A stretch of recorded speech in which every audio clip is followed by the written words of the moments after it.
Hello, welcome to another video. Today we'll be talking about every 12 days of Christma, starting off with 1x and Shedletsky. I think this one is a really cool one, and I like the fact that it tells us that Shedletsky does not exactly hate 1x, but not the side of him. So, I'm gonna rate this one a good, strong 8 out of 10. Anyways, for day 2, it was Noli, and I like the fact that he's just literally a better version of, he's just a better version of Artful. But, anyways, I do like the fact how in this picture he's got, like, the Christmas tree star as his void star. And I think this is, like, really good detailed. And so, yeah, 10 out of 10. Day 3 belonged to Builderman and Dusakar. And I like the fact in this picture they're literally building an entire snowman. And, yeah, they say they're talking about, like, Dusakar has hopes for, like, a certain quote-unquote friend, which I'm certain it's either Clockwork or Doombringer.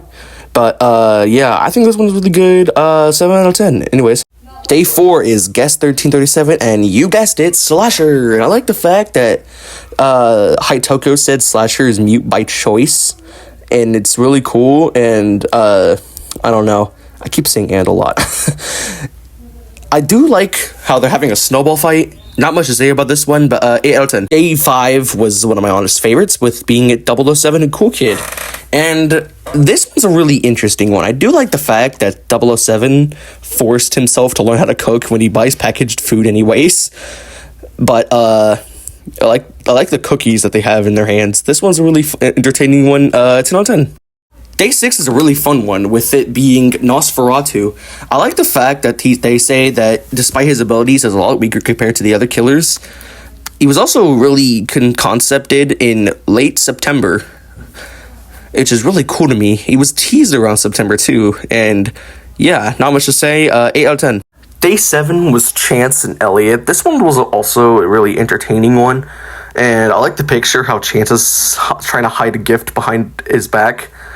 And I do like the fact that Elliot's, like, trying to repair his scooter ever since it got, like, destroyed when he came to the Forsaken Realm. This one's definitely my favorite, 9 out of 10. This one's a really interesting one. It's about Two-Time and his lore behind the Spawn cult.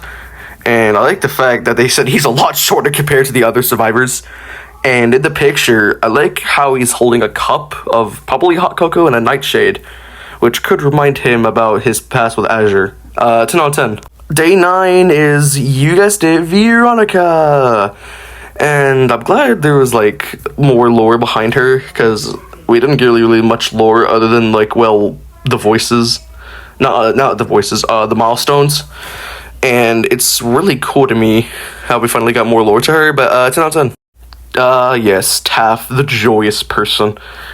He definitely has a lot more darker lore, and I like how she was, like, taking advantage of unmoderated games and all that, and then how she became public menace to the public.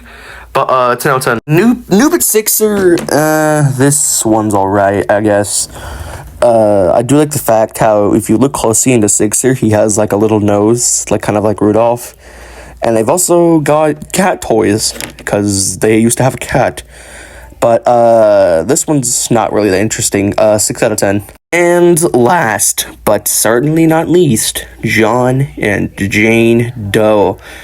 This one's just perfect. The details, the render, the lore too. And yeah, I love all the fact that John's just having a spike arm on there. 10 out of 10. Let me know if you want anything else.